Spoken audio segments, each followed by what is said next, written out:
था कि बीकानेर के एक राजा थे कल्याणमल, और उन्होंने अकबर की अधीनता स्वीकार कर ली थी। और जब अधीनता स्वीकार की तो अपने दो बेटे अकबर के पास में छोड़ गए थे, एक राय सिंह और एक पृथ्वीराज। मैंने बताया था राय सिंह वो है जो बाद में जोधपुर का एडमिनिस्ट्रेटर बनाया गया था। पृथ्वीराज वो था जिसे अकबर अपने साथ ले गया था, और अकबर ने उसे वहां पर अपना कवि बना लिया था, दरबार के अंदर रहता था।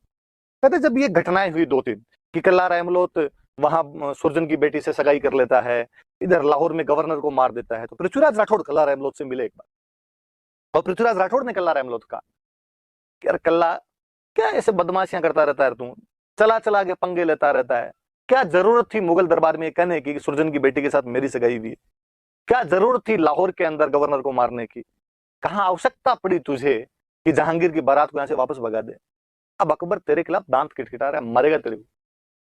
कहते कल्ला रेमलोत ने कहा कि अंकल, राठौड़ थे, बीकानेर वाले राठौड़, कल्ला रेमलोत राठौड़ ने, अंकल ये तो आप चिंता ही मत करो, मरने वरने वाली बात तो मैंने सिर पे केसरिया बांध रखा है, मैं खुद ही अब तो मरने के लिए तैयार हूं, आप कभी हो मेरा एक काम कर सकते हो। हाँ बता क्या काम है तेरे। कहा आप मेरे मर्सिये लिख दो। क्या लिख दो? मर्सिये। मर्सिये क्या होते हैं?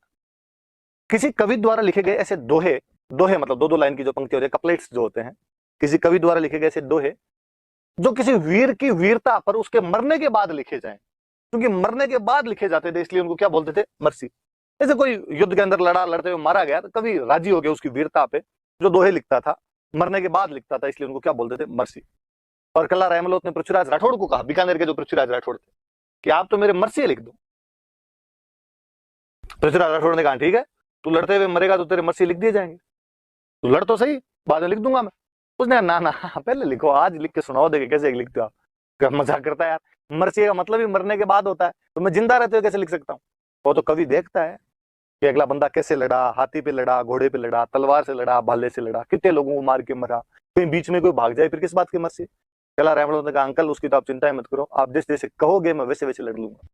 कहते पृथ्वीराज राठौड़ ने उसके मरने से पहले उसको उसके मर्सी लिख के सुनाए थे। किसी राजस्थान के कवि का बहुत अच्छा दुआ है कि कटिया पहला कोड स्यूं गाथ सुनी नहीं जाए, जिन बिद कवि जतावी और उन बिद कटी हो जाए।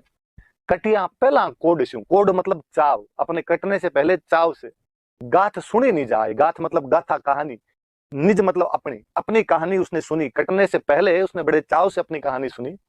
जिन बिद कवि जतावी हो, जैसे जैसे कवि ने जताया था, उन बिद कटी हो जाए, वैसे वैसे कट के मर गया था वो जो वीर, जिस बहादुर की हम बात कर रहे हैं, जिसने अपने मरने से पहले अपने मर्सी सुन लिए थे, उस वीर का नाम था कल्ला रेमलोत।